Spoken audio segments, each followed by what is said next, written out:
Hey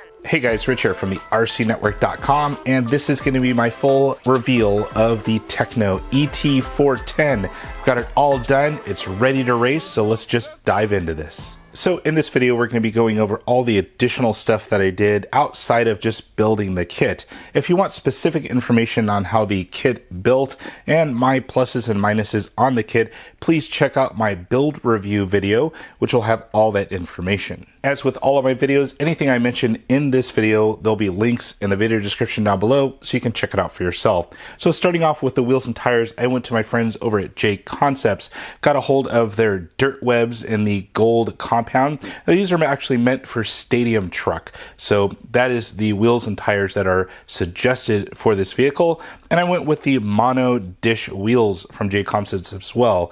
Got these in the AE offset, so the team associated offset, and it sets off this Truggy quite nicely. Just to give you some sizing with the AE offset, now I haven't set all of my angles on this, and the camera angle kind of looks a little bit weird, kind of looks like I have a lot of toe out there, but as far as the actual width of this Truggy right here, we're looking at 12 and right over a ½ inch, so 12 and 5/8 inches wide. So this thing's super wide as far as the size of it.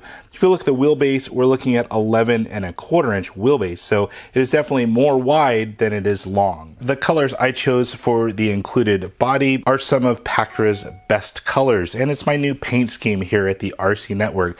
I started off with the metallic blue, backed it with the outlaw black on the majority of the vehicle, added the sprint white up front, and of course that racing stripe, the ND silver, down the center. As far as electronics, I went with some good old standards, starting with the Hobbywing XR10 Pro speed control. This thing has plenty of power. It can also handle some 4-pole motors, which I plan to add later on down the line on this build. Right here is the V10 from Hobbywing as well. This is the 6.5 turn fully censored brushless motor. Flipping it to the other side, I have the Futaba S9372 SV servo. This is a full-size 1/10 scale servo. It cranks out 280 ounce-inches of torque at 6 volts and has a transit time of 0.07 seconds.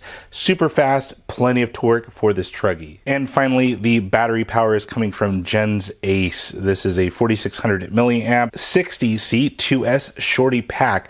Great power, very consistent. I've had good luck with these Gen's Ace batteries. Finally, I added in a Futaba receiver, the R334 SBS, one of Futaba's fastest receivers to date, and I have it paired up with my 7PX radio. As for pinion choice, I went with Tekno's recommended 16 or 17 tooth.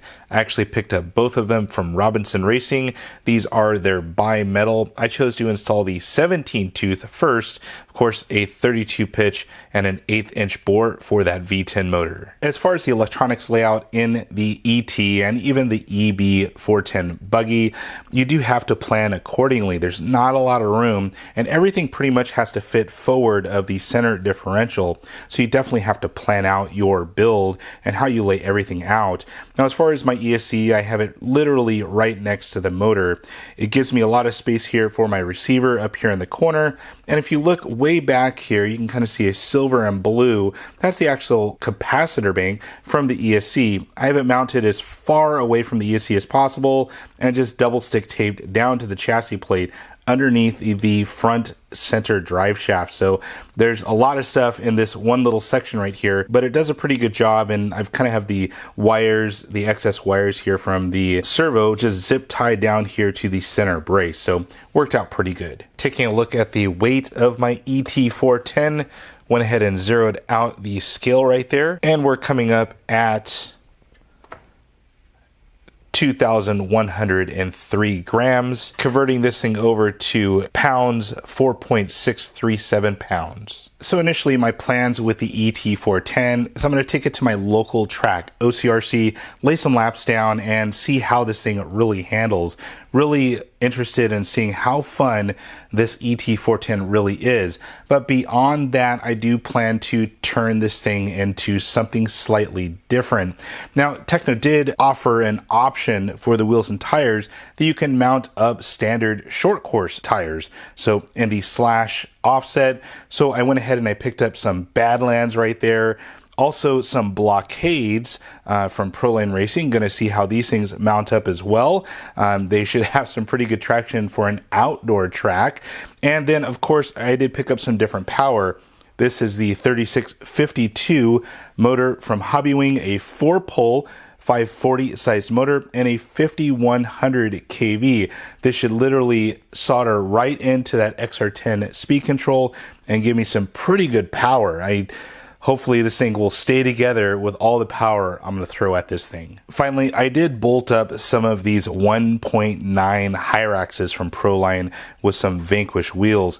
A lot of guys use these for scalers and Ultra 4 cars, but decided to throw it on the ET410 just to see how it would look. It looks pretty good, and I gotta say, I kind of want to tinker with it to see if I can make this into a 1.9 Unlimited class vehicle, but the sizing is a little bit off. This thing is, once again, wider it is than it is long, so gotta kind of tweak with that to see what I can get it up to. Well guys, that is my fully completed Tekno ET410. Can't wait to get this thing on the track and get that first trigger pull. Anytime that you throw a car down that's the caliber of this, it's always nerve-wracking to get the first pull in to see exactly what it'll do. But I'm sure with the electronics I've chosen, the wheels and tires, and of course the looks of it, it will look good out on the track. Well guys, that is it for now. Comments, questions down below, and as always, thumbs up and subscribe. That's it for now, guys.